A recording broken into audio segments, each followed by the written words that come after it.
well ahead of its time, according to Dr. Artemis Samopoulos, president of the Center for Genetics, Nutrition, and Health in Washington, D.C.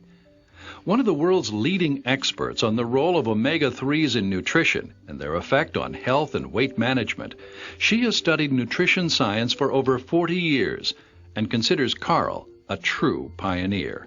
He was a very brilliant person who had enormous powers of observation and understanding of his surroundings, I would say his whole environment.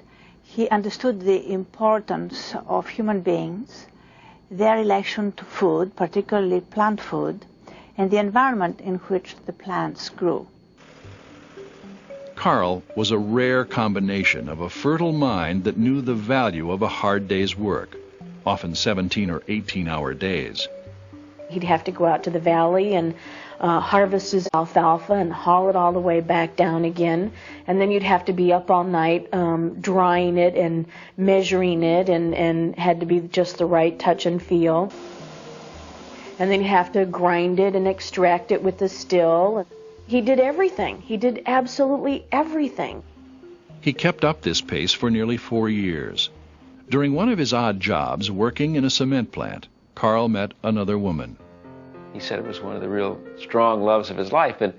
And they were married, and she got pregnant, and she died, and the baby died in childbirth. And he told me that during that period he was almost ready to chuck it in, because he was in his mid-40s now, still didn't have a product that was acceptable, and now he'd lost the love of his life and a baby, and it was a very, very trying time for him emotionally. Back in Connecticut, an old friend, Evelyn Berg, heard that Carl was no longer married. She'd had a crush on him for years and decided to come out to California. She doted on him and began to support him in his dream. In 1931, he and Evelyn married. But there were still lots of long days and nights of product development ahead of them. It took until 1934, 7 full years since his return from China, before Carl had something he could try to sell. His first product, which he simply called a food supplement, had 3 components: a plant concentrate, a chewable mineral tablet, and a fat-soluble oil product which was rich in vitamins A and E. And imagine trying to sell that through drugstores to people who've never heard of vitamins. It was a tough sell. Carl did much of his inventing by intuition, and he was very passionate about it. But in part because this excitable entrepreneur was not academically accredited, the outside world was more cautious. Carl was battling the image of an eccentric. Finally, he started giving his product away to friends.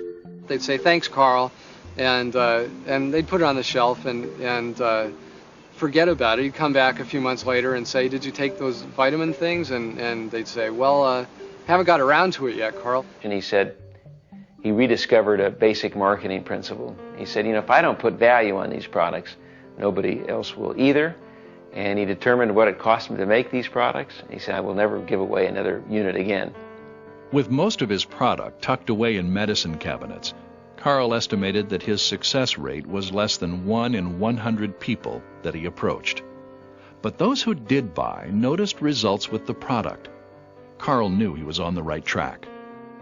In 1936, Carl and Evelyn had a boy, Sam, whom Carl adored. Soon they moved to Balboa Island, California, and into the corner of a boat storage shed. Here, he continued to try to perfect the product, working with fish oils, kelp, and other plants.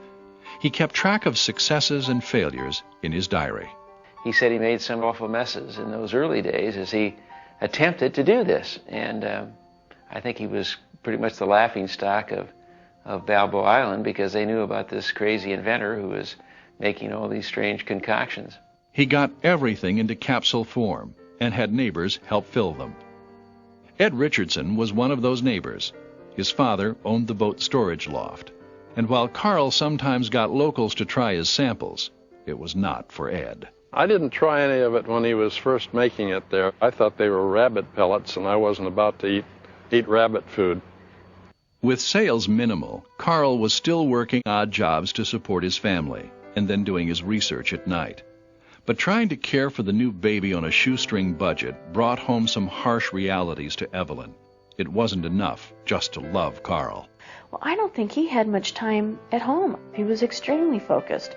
She knew that Carl had this dream and the vision, but it finally came down to she couldn't do it anymore. Unlike the breakup of his first marriage, this one was not acrimonious. It was all done with the best interests of baby Sam at heart. She ended up taking Sam back to Connecticut, where her family lived, and trying to raise Sam there, so Carl was on his own. Money slowed to a trickle. Things became so tight that Carl had to leave the boat shed in the middle of the night without paying the rent. Just selling it by himself, it was impossible. He sent a shipment up to a pharmacy in San Francisco, and a year later he records in his diary that he just received some returns from them, 23 bottles, and he said that's 23 out of 24 that we shipped. And you could almost see the tears on the diary. You know, this is just not working, shipping it off to somebody who doesn't understand vitamins. In 1939, Carl again set up shop, this time in a small building in a rundown section of Los Angeles. He was still searching for a name for his dream when he stumbled on a scientific journal article written by Roger Williams. Williams used the word Nutrilite to describe all of the things needed in human nutrition, including, but not limited to, vitamins. My father saw this term and he thought, boy, that's a fabulous term. On April 3rd, 1939, Nutrilite and Nutrilite's Inc. Thinking this over for a week and like it better every day.